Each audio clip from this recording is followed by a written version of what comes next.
Welcome back to the PS Pub, and like the titular character of today's game, we're gonna re-engage with our demons in a bottle, so to speak, and grab ourselves a nice Dos Equis. If you are going to drink, as always, do so responsibly.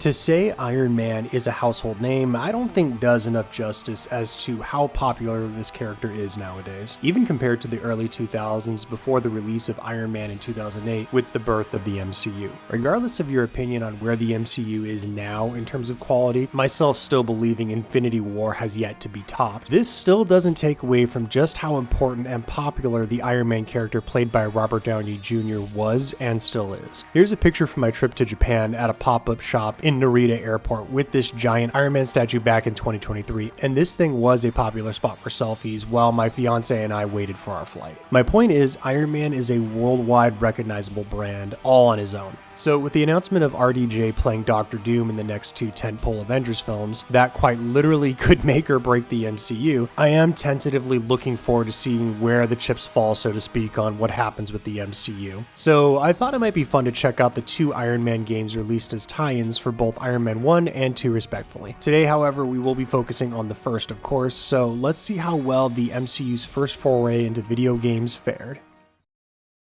Shambles, Tony. Without the profits from selling weapons, they'll be bankrupt soon. I believe it. They must have spent a fortune. For some people, I guess size does matter. Cut the crap, Tony. Look at that thing. Let's see if they know how to use it. Are you sure you're up for this, Tony? This isn't a game in some penny arcade. You kidding? This is child's play. You know, it is kind of interesting, despite the fact that there is so many MCU movies, they really gave up on capitalizing video game-wise after the first phase of the MCU. Sure, we've still had other Marvel games come out since then, like Lego Avengers games, as well as the more recently ungodly popular Marvel Rivals, which I'm still currently addicted to. Name or mains, where you at?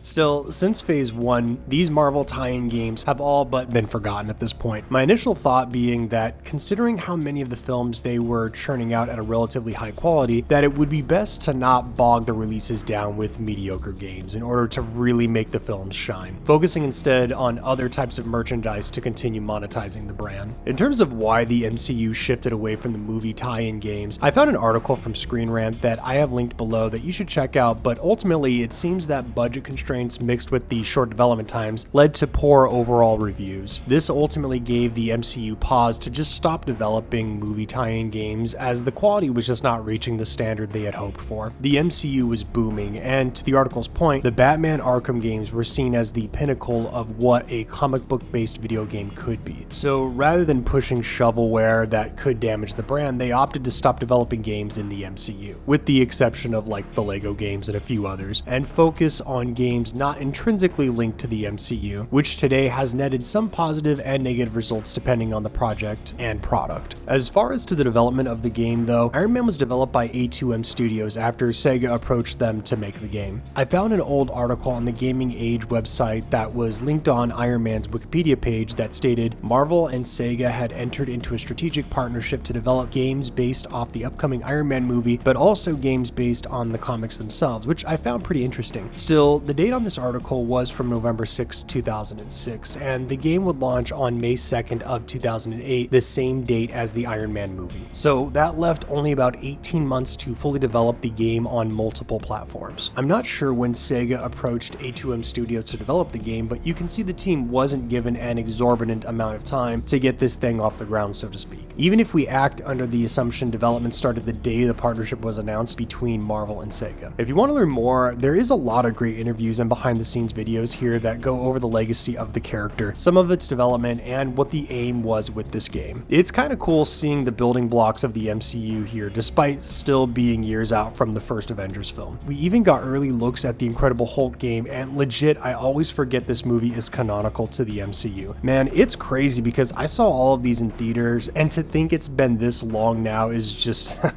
It's pure insanity. All of these are voiced over by Victor Lucas of Electric Playground and Judgment Day fame, and he does great here, so check these out, especially if you're interested in a lot of the early MCU related media. There are also 2 trailers for Iron Man 1, and while these trailers are great and very nostalgic, the quality here is understandably low, so you're better off just watching them on YouTube here. There is also a trailer for the animated movie The Next Avengers Heroes of Tomorrow, and I had no idea what any of this was, so if you've seen it, was it any good and worth watching? Hey, at least it had Ultron, and that's always a good thing.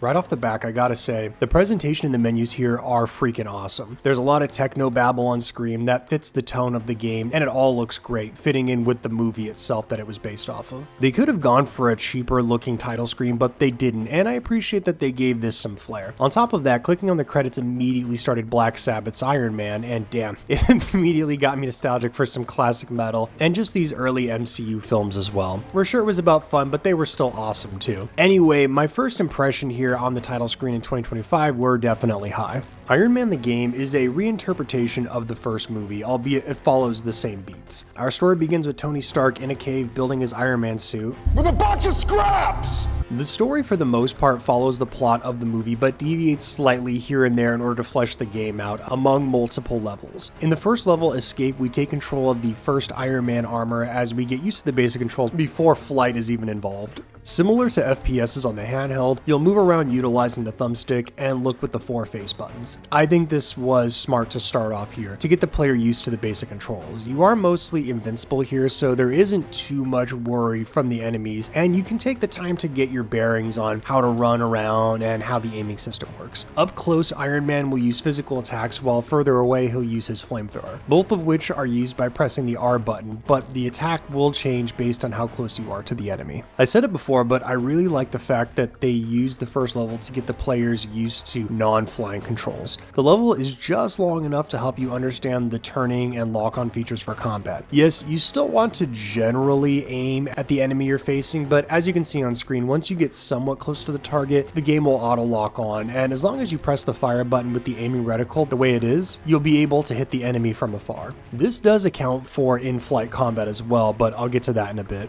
Tony makes his way through the cave system with his box of scraps, only to realize his companion is killed in the process. So far, despite taking slight liberties, the story here is pretty faithful to the movies, but obviously some video gamey changes, of course. So after destroying other Stark weapons, Tony is able to make his escape from captivity and make it back to create the second version of his suit, and here is where we learn to play the game with all of its bells and whistles. You want to ruin the company? Is that a rhetorical question? All I know is that we're not selling weapons anymore. How do you deal with him? I don't. I just feed him, clothe him, and bathe him. Now that is the voice of reason. Actually, sir, that would be me. He's right. You don't want to argue with Jarvis. You'll notice as we get into levels 3 and 4 that one of the cooler aspects is that there is different armor that you can unlock throughout the course of the story. What makes it better though is once you have them unlocked, you can use them right away even without completing the entire game. So if you fancy Iron Man's first armor, you can take it through with all the bells and whistles of the flying type to the very end of the game. It is a bit goofy, I won't lie, but it's that right kind of video gaminess that I enjoy, and the variety of picking a suit you fancy the best is always appreciated. Mission 3 had us destroying weapon depots, and Mission 4 saw us tailing an ammo supply truck, and here's where we get our first true test in the gameplay controls. You'll notice on the bottom left of the screen there are 3 separate indicators, each with their own bars with varying levels. In Iron Man, you have the ability to reroute power from your Iron Man suit into armor, weapons, and thrusters by pressing left or right on the D-pad. It is at set levels, but for example, if you're going up against a horde of enemies and you know you're going to take a lot of fire, you can switch over to armor for extra protection. Conversely, let's say you want to destroy a tank faster than shooting it with just your standard repulsor. You can reroute your power into weapons to do a charge shot, which takes down heavier enemies. Each system has 3 levels of power associated with it. If you fully power up one, then the other 2 systems go down to the power of level 1. However, you can balance out Iron Man by also making it even across all of the different systems. I think this is one of the cooler aspects of the game, as it really does add a lot of depth to how you want to approach each situation. Want to fly fly around the area real quick, put all your power into thrusters, and you're now faster than anything on the map. It's a really cool function of gameplay, and my only wish is that the level design itself really took advantage of the mechanics, because for the most part, just leaving it on even will be more than sufficient to tackle a level earlier on. Later though, we'll get to that. Mission 3 saw us fighting a giant armored battleship that required us to destroy its main artillery before blasting it with a fully charged repulsor blast. Still, progressing further into level 4, we see Marvel was obsessed with the multiverse even back during Phase 1 as we take on the original Whiplash, Mark Scolati, as opposed to Iron Man 2's Ivan Vanko. Jokes aside, I do think it's pretty funny the first Iron Man villain we fight from the comics in-game is the quote-unquote main villain of Iron Man 2, but we can talk about Anton when we play the sequel game sometime in the future. I can appreciate the fact we're getting boss fights here and that they change up how each one is handled. The armored battleship sees us maneuvering how we would normally play the game, while Whiplash is in a confined area where he attempts to destroy you with his electrical whips, and you'll need to wait for him to attempt to attack you, leaving himself open to take damage. The fight against the armored fortress I do think was better in general, as it allowed us to take full control of the mechanics in a game, whereas with Whiplash it just kind of felt like we ran around in a circle and only took pot shots as necessary. You're not even allowed to jump in the fight, but still I can appreciate them trying to do something different and keep things fresh. After dispatching Whiplash, we find ourselves unlocking our first quote-unquote minigame.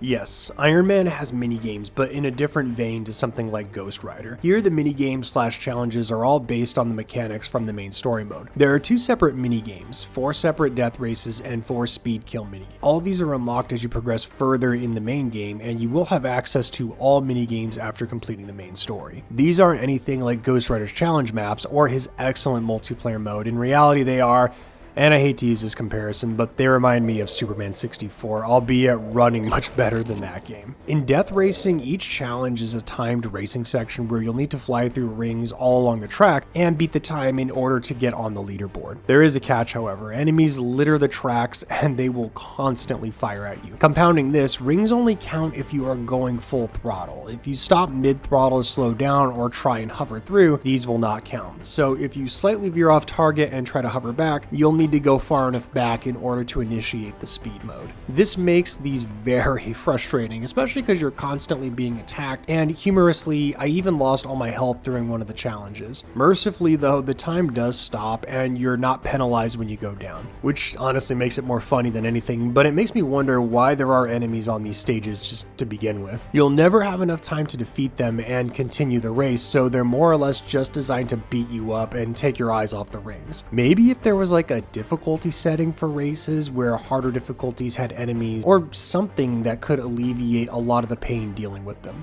Still, some of the ring placements are just ridiculous trying to get through. I've had footage of me attempting these in the background, and yes, I fully admit I'm not super great with the controls in this game, and I'm not going to pretend that I am, but having rings right next to lampposts where when you touch it, this brings Iron Man to a dead stop is a bad idea. The hit detection in the game is okay, but I mean, it's far from the best, so you can always just kind of expect you're going to hit the lamppost when this comes up. In fairness, and getting the ranting of course out of the way, this is a minigame mode, so you technically don't have to engage with it. However, I always think that this is kind of a flawed sense of logic. It's in the game, meaning the devs want you to interact with it. Optional or not, if they didn't want you to play it, they wouldn't have programmed it. The other minigame is speed kill, which is pretty self-explanatory. You're given a certain allotment of time to defeat as many enemies as possible within the time limit. Essentially, it's a get the high score minigame. I did mention this game briefly, but I think it really does hammer home, but funny enough, and not just in the minigames, once you start getting into the meat of the main levels, the game really does remind me a lot of Superman 64, in that it carries similar mechanics with both on foot and flying. In a lot of ways similar to that game, this feels sort of like a tech demo on what could be rather than its final product.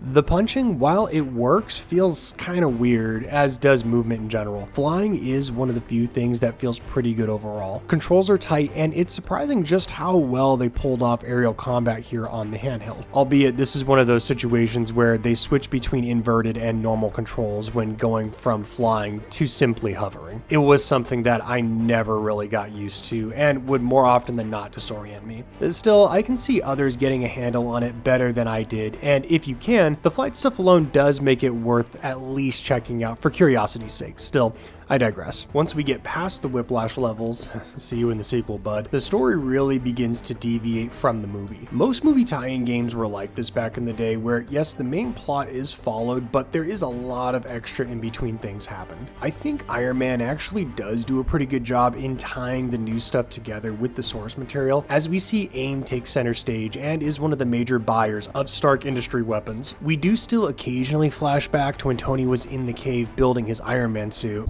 Bunch of scraps! And these parts actually do a really good job of getting into the psyche of Tony's change from an arrogant individual to a compassionate person. And I actually think it's pretty cool, and it's something that we don't really see in that original Iron Man film. So it is nice that we got a little bit extra in terms of the character development. The trade-off here is that the game becomes laughably hard in certain levels, with difficulty spikes seemingly coming out of nowhere, and it does damage the game's playability a lot. Part of the problem is that while rerouting power to different systems is a cool concept, in execution it doesn't work that well, or at the very least there should have been more options. Yes, you can reroute your power to your weapons for extra damage, but you're going to leave yourself open for attack, and rarely did I find it necessary to put all my energy into propulsion other than one admittedly impressive level where I needed to go from island to island in order to destroy relay disruptors. These issues are in both the boss fights as well as regular gameplay. You're going to get railed on constantly by enemy or boss fire. That rerouting your energy to weapons will be a death sentence. The problem is your base power weapons will not be enough to hurt the enemies significantly, so you are going to have to get used to the manual hard override system very quickly. Essentially, when you lose all your health, Tony will drop to the ground and you'll need to play a mini game where you must match the button in time with the line to manually restart Tony's heart. Once you pop back up, you will be at full health and your energy will be set to even amongst Iron Man's various systems. The more times you fall, the relatively more difficult the minigame will become. Basically, after a while, you'll need to match more buttons on screen more times in order to revive Iron Man. If you miss a button, Iron Man will automatically pop up. However, if you go down again, you'll notice one of the lights at the top here has gone out. These are your pseudo lives. Lose all of these and the mission's failed. Truth be told, I never found a situation where I ran out of attempts to utilize the heart resuscitation minigame, and the only reason you're seeing it now is after completing the game, I went back in order to capture footage of it happening. This is because the minigame is so easy, you're not even gonna mess this one up. I promise. I think it's fine for what it is. However, after your 9th time doing this minigame in the same level, in the same area, because of the same person, and you haven't even gotten to the boss, you're going to be ready to shut this off and move on to a different game. Still, despite this, I wouldn't say the game is hard, but rather extremely unbalanced in a lot of areas. Because if you really want to brute force your way through, you can do it. Now, there is a pseudo upgrade system in Iron Man. Essentially, the more you use certain weapons, the more experience they get, and you'll receive access to stronger weapons. The stronger the enemies you defeat with a weapon, the more experience you'll get. To be completely honest, I didn't even realize this was a thing for the longest time, as the visual change, if there is one, is minimum at best. It might make the game a bit easier overall, depending on what weapons you focus with, but I never really focused on leveling up my weapons, and I didn't go back to replay any missions with this expressed purpose in mind. So despite all that, I was still able to beat the whole game.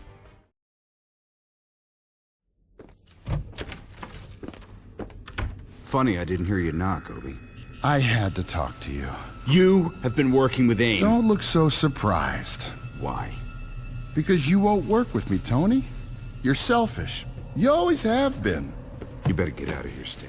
Continuing on our journey, Tony slowly dismantles AIM, one factory at a time, before we learn that Stain is the one who's supplying them. Which leads to one of the more funnier moments in the story, as mirroring the film, Stain takes Tony out in order to get his arc reactor. We see Tony essentially laid out, but moments later he's on his way to continue taking the fight to AIM. Will be a gift to the world.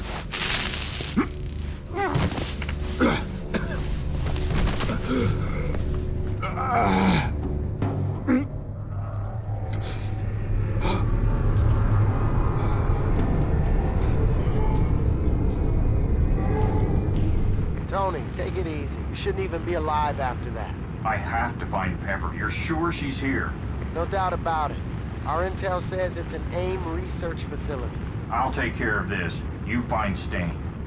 It also doesn't help, but the voice acting is pretty phoned in. Hilariously, Tony himself, and this was something I could never shake, sounded like Peter Griffin, either doing his best to sound like Robert Downey Jr., or Robert Downey Jr. doing his best to sound like Peter Griffin while playing as Tony Stark.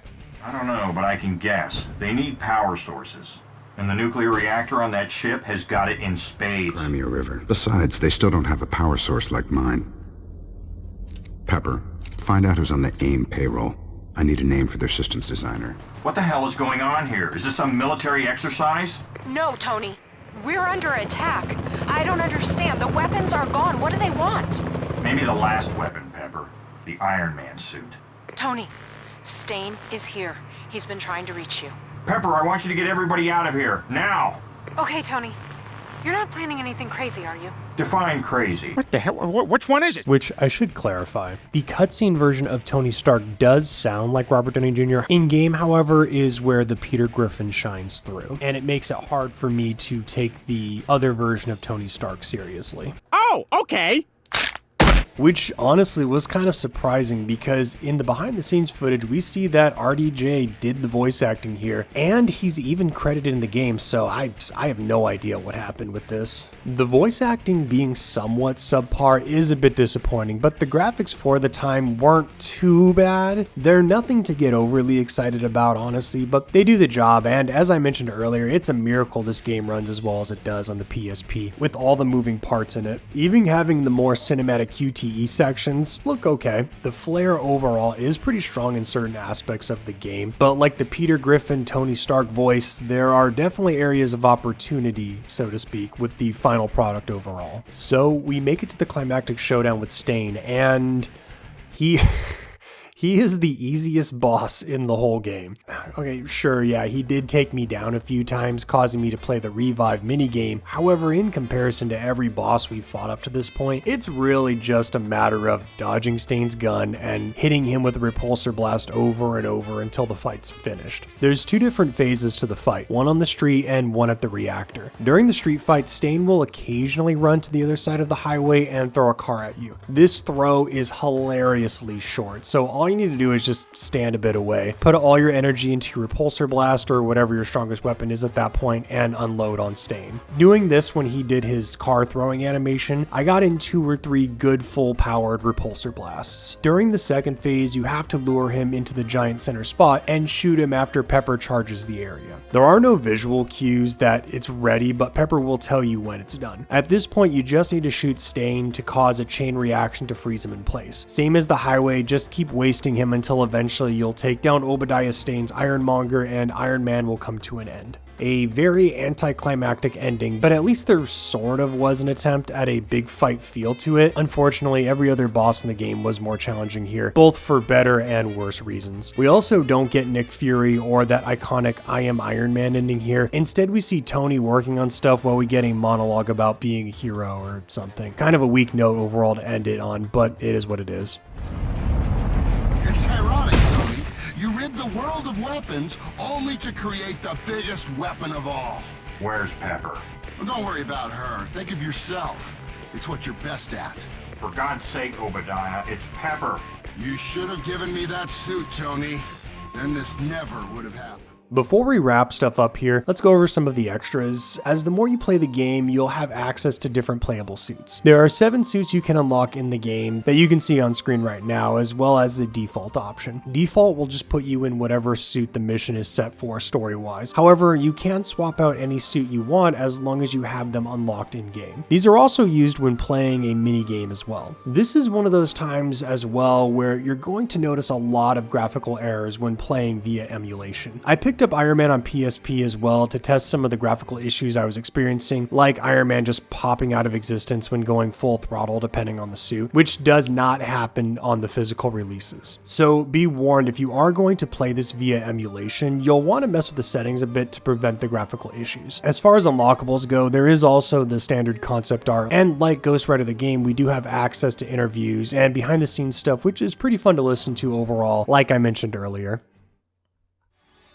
Unfortunately, this was one of those games that the longer I played it, the more sour I got on it. I wouldn't say as sour as something like Scooby-Doo, but the game got really repetitive and honestly just stopped being fun to play the deeper into story mode you get. There's a lot of stuff you can do with an Iron Man game, but it never really reaches its full potential here. I guess luckily the game is mercifully short story-wise, even with the addition of some challenging maps, but I also wouldn't necessarily call that a positive. I should want to stay in the game longer in my opinion, rather than praising the fact the experience didn't take too much of my time. The flying function works, I just wish there was more of a game built around it. Instead, it just kind of feels like they got the feeling of Iron Man to work but foregone pretty much everything else. You might be able to chalk this up to movie tie-in game syndrome where deadlines must be hit, and they did the best they could with the time they had. I can see a decent game in here, but alas, for me at least, it doesn't ever get there. On Metacritic, pretty much across the board critically, the game received low scores in the 40s, with the exception of the DS version getting the highest score of a 56. User score wise, the game has been treated a bit better on some of the different versions. The PSP iteration of the game, funny enough, having the highest score at the moment with a 5.8. For me though, I do think that's a bit too high, as I'd give it a 4, feeling like it's slightly below average. I didn't hate the game, and once you understand how flying works, it's pretty cool for a short amount of time until you start getting barraged with missiles, but